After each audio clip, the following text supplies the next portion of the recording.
The background and context of the Jordan Neely subway case, including who he was, what happened on May 1, 2023, and how his death was ruled a homicide. Jordan Neely was a 30-year-old homeless man who used to perform as a Michael Jackson impersonator in New York's Times Square and on the subways. He had a tragic life story. His mother was strangled to death by her boyfriend in 2007, and he suffered from mental health issues ever since. He also had a long criminal record, with 42 arrests for charges such as theft, fare evasion, and assaults on 3 women. On May 1, 2023, he was on a northbound F train in Manhattan, shouting at other passengers and asking for money. He said he was hungry, thirsty, and ready to die. There is no evidence that he attacked anyone or had a weapon. However, some passengers decided to restrain him, and one of them, Daniel Penny, a 24-year-old ex-Marine, applied a chokehold on him for almost 3 minutes. A bystander who entered the train warned Penny and the other men that Neely might be dying. He said that Neely had defecated on himself, which could be a sign of death. He also told Penny that he could face a murder charge if he did not let Neely go. Penny eventually released Neely and put him in a recovery position, but it was too late. Neely was declared dead at the scene. The New York City Medical Examiner ruled Neely's death a homicide, meaning that he died as a result of another person's actions. However, this does not imply any legal responsibility or intent on Penny's part. That is up to the criminal justice system to determine. Penny was charged with manslaughter and released on bail. He faces up to 15 years in prison if convicted. Penny's case has sparked controversy and polarized opinions.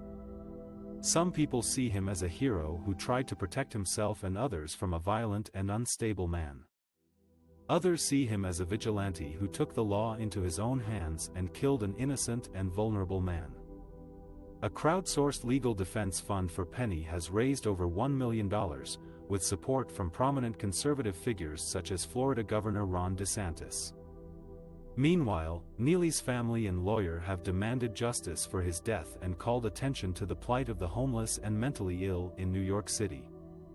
Possible Script, the legal defense fund that was set up by a group of activists and lawyers to support Daniel Penny, the ex-Marine who was charged with manslaughter for applying the chokehold on Neely, has raised over $1 million in donations from thousands of people across the country.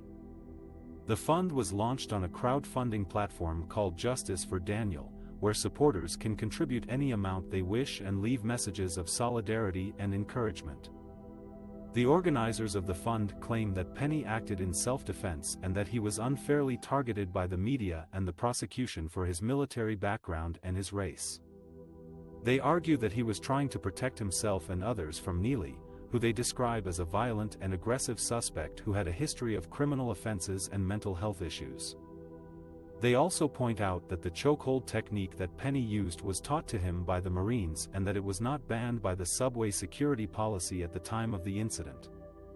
The fund aims to cover all the legal expenses of Penny's defense team, which includes some of the most prominent and experienced lawyers in the field of civil rights and criminal justice.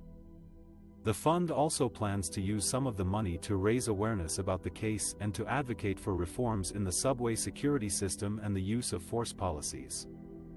The fund has received endorsements from several celebrities, politicians, veterans groups, and human rights organizations, who have expressed their support for Penny and their outrage at the injustice he faces. The fund has also faced some criticism and backlash from those who believe that Penny is guilty of killing Neely and that he should be held accountable for his actions. Some of the critics have accused the fund of exploiting the tragedy for political and financial gain, and of spreading misinformation and propaganda about the case. Some have also questioned the legitimacy and transparency of the fund, and have raised concerns about how the money will be spent and accounted for. The fund has responded to these criticisms by stating that they are following all the legal and ethical guidelines for crowdfunding campaigns, and that they are committed to ensuring that every dollar goes towards Penny's defense and justice. The fund has also challenged its critics to look at the facts and evidence of the case, and to consider the broader context and implications of what happened on that fateful day in the subway.